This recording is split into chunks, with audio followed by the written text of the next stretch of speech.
Gollapalli Chirkapalli reservoir ప్రతిపాదనకు వ్యతిరేకంగా పోరు ఉధృతమవుతుంది. రైతుల కోసం రణబెబ్బులిలా గర్జిస్తోంది బీఆర్ఎస్ పార్టీ. అన్నదాతల తరపున ఉద్యమాన్ని పదునెక్కిస్తోంది గులాబీ దండు. రైతుల పోరాటానికి మద్దతుగా వనపర్తి జిల్లాలో మాజీ మంత్రి హరీష్ రావు పర్యటిస్తున్నారు. రైతుల రిలే నిరాహార దీక్షలకు 100 రోజులు పూర్తయిన సందర్భంగా వారికి సంఘీభావం తెలిపారు. రైతుల పోరాటానికి బీఆర్ఎస్ సంపూర్ణ మద్దతు ఉంటుందని హరీష్ రావు భరోసా ఇచ్చారు. గొల్లపల్లి చీర్కపల్లి రిజర్వాయర్ ప్రతిపాదన వెనక్కి తీసుకునే వరకు పోరు ఆగదని తేల్చి చెప్పారు.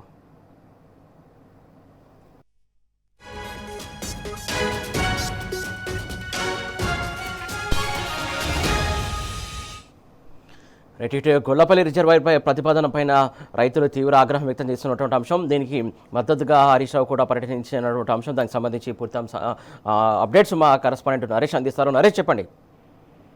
సురేష్, వనపర్తి జిల్లాలో మాజీ మంత్రి హరీష్ రావు పర్యటన కొనసాగుతుంది. మధ్యాహ్నం 2 గంటల ప్రాంతంలో మాజీ మంత్రి హరీష్ రావు వనపర్తికి చేరుకున్నారు. మొదటగా ఈ పొంగులేటి శ్రీనివాస్ రెడ్డి అంశానికి సంబంధించి ఆయన ప్రెస్ మీట్ లో మాట్లాడారు. మరికొద్ది సేపట్లో గొల్లపల్లి చీర్కపల్లి రిజర్వాయర్ కు సంబంధించి రైతులు దీక్షలు చేస్తున్నారు. 100 రోజులు పూర్తయింది. రైతులు దీక్షలు చేస్తూ ఉన్నారు. రిజర్వాయర్ ను నిర్మించొద్దు, రిజర్వాయర్ ప్రతిపాదన ప్రభుత్వం విరమించుకోవాలని చెప్పి రైతులు ధర్నాలు, నిరసన ప్రదర్శనలు గత 100 రోజుల నుంచి కూడా చేస్తూ ఉన్నారు. ఈ నేపథ్యంలోనే రైతులకు మద్దతుగా బీఆర్ఎస్ పార్టీ మొదటి నుంచి కూడా నిలుస్తూ ఉంది. ఇవాళ 100 రోజులు పూర్తయినటువంటి సందర్భంగా మాజీ మంత్రి హరీష్ రావు రైతులకు సంఘీభావం తెలిపేందుకు మరికొద్ది సేపట్లో ధర్నా చౌక్ ప్రాంతానికి చేరుకోనున్నారు.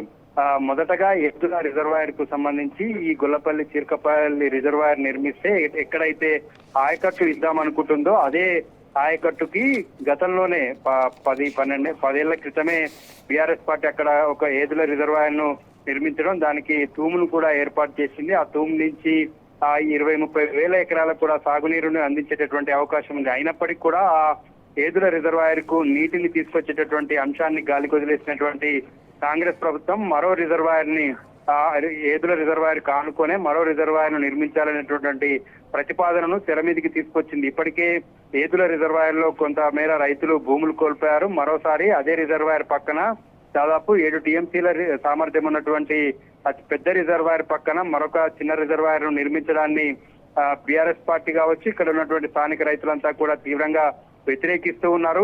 దాదాపుగా 1500 ఎకరాలు ముంపుకు గురయ్యేటటువంటి అవకాశం ఉంటుంది. ఈ ముంపుకు గురయ్యేటటువంటి రైతులు అంతా కూడా ఏకమయ్యారు. రాజకీయాలకు అతీతంగా, పార్టీలకు అతీతంగా కూడా ధర్నాలు చేస్తూ ఉన్నారు. ధర్నాకు మాజీ మంత్రి హరీష్ రావు మద్దతు తెలుపుతున్నారు. మరికొద్దిసేపట్లో ఈ ఏదుల రిజర్వాయర్ ను సందర్శించడంతో పాటు ధర్నా చౌక్ గత 100 రోజులుగా రైతులు ధర్నా చేస్తున్నటువంటి ధర్నా చౌక్ ను సందర్శించారు. అనంతరం అక్కడే నిర్వహిస్తున్నటువంటి భారీ బహిరంగ సభలో రైతులను ఉద్దేశించి మాజీ మంత్రి హరీష్ రావు ప్రసంగించనున్నారు. ప్రధానంగా ఈ గొల్లపల్లి చీర్కపల్లి రిజర్వాయర్ కు సంబంధించి కాంగ్రెస్ పార్టీ కొత్త వాదనను కూడా తెర మీదకి తీసుకొచ్చింది. ఈ అంశాలన్నిటికీ కూడా మాజీ మంత్రి హరీష్ రావు సమాధానం చెప్పనున్నారు. ఆ రోజుల్లో గత బీఆర్ఎస్ ప్రభుత్వ హయాంలో చేపట్టినటువంటి పనులు కావచ్చు, ఆ రోజు ఉన్నటువంటి పరిస్థితులకు సంబంధించి కొంత అధికార పార్టీ నేతలు, అధికార పార్టీ ఎమ్మెల్యేలు ప్రజలను, రైతులను గందరగోళ పరిచేటటువంటి ప్రయత్నం చేస్తూ వస్తున్నారు.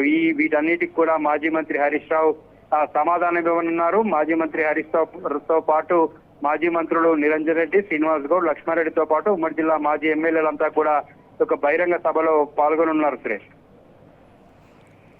Right, thank you Naresh.